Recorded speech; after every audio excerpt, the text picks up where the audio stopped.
Okay, let's get started. Hi, I'm Bill and welcome to one more video. This video is a follow-up to the field trip video I released yesterday where I shared some information about my experience taking my Fuji GFX100S out into the field for the first time. And in that video I discussed setting image size to the XPAN aspect ratio 65 by 24 and how I had a little bit of a challenge making that happen, and also how I had a big learning experience that I was doing the auto exposure bracketing incorrectly. So I'm just going to show you those two settings on the camera, and so let's go over to here. And what I was noticing is if I come over into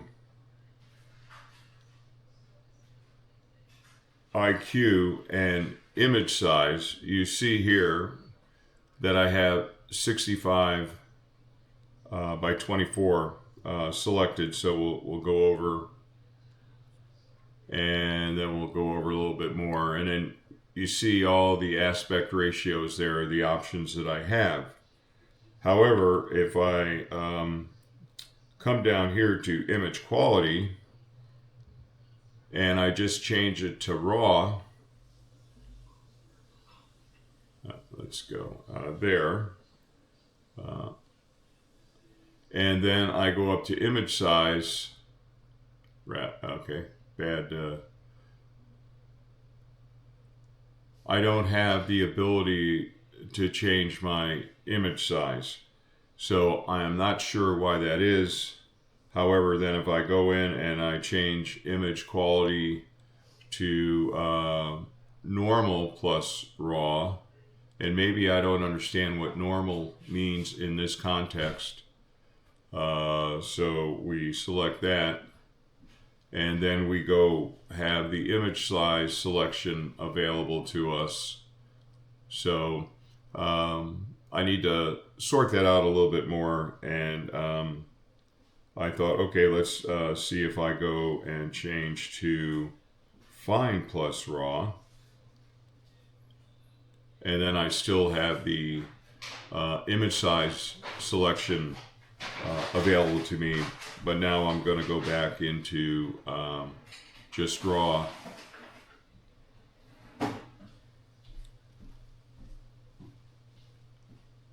And now you see I don't have the ability to select the image size. So there's something that I may not understand that I'll figure out, but at least I know how to get to the pano aspect ratio, the XPAN aspect ratio, by just selecting normal and raw, and that'll work for me right now. Now, the other thing that I was working on was setting proper AE bracketing. So we come over to this screen, and we come down here,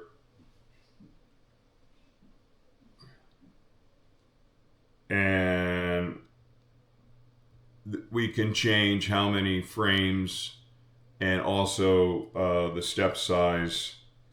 And I think in the future, if I use the automated auto exposure bracketing, that I'm probably going to work maybe with a step size of 2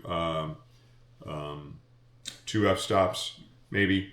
Again, I'll play with that a little bit more, but I think actually I'm going to be doing more of the manual change of exposure and then photo merging. But you can see you can also come up here and grab 7 frames or whatever. But so let's just select it to set it back to where I had it, and one-stop steps.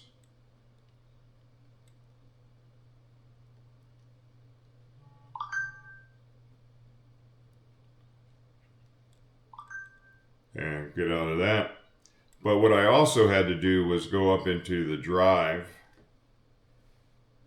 And what I was doing was I was thinking, okay, well, I'm going to take multiple shots, so I set a setting here, but it was incorrect. I need to set it down here, and you see that there's AE bracketing, but you also have film simulation bracketing available to you if you're shooting JPEG, and dynamic range bracketing and focus bracketing, which I will work on as my next technique development going forward.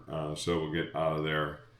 So just wanted to share with you what I've learned as far as using auto exposure bracketing. I now have the ability to use that, and what I've learned as far as one way at least, maybe another one exists, for selecting the XPAN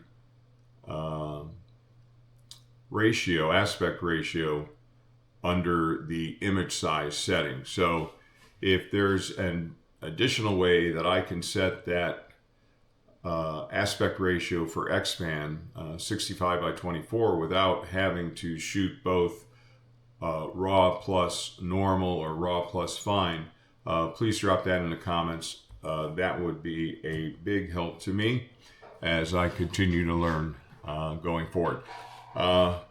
My next outing, definitely I'm going to work on focus bracketing or focus stacking. I think I am going to use a manual approach of selecting a focal point, maybe one third up in the image, and then I'll select maybe something in the middle, and then I'll manually select something in the far distance and see how that goes, versus using the camera's automatic mode. If I can get what I need by doing it manually and then stacking them in Lightroom or Photoshop or blending them, whatever you might consider that process to be, I might go there rather than let the camera take a lot of exposures, because again, I'm working with file sizes of 203 megabytes, and so to conserve my disk space, I'd like to gain what I'm looking to gain with the least amount of exposures if possible. So, all right, thanks again for dropping into the channel. As always, like, share, and subscribe. Again, this really wasn't a tutorial per se. It was just sharing my experience on what I'm learning, and then just sharing that with you. If you gain something through me sharing this information, fantastic. And other than that, or maybe you find these videos entertaining, that's cool too. Other than that, don't let your camera collect dust on the shelf. Until next time.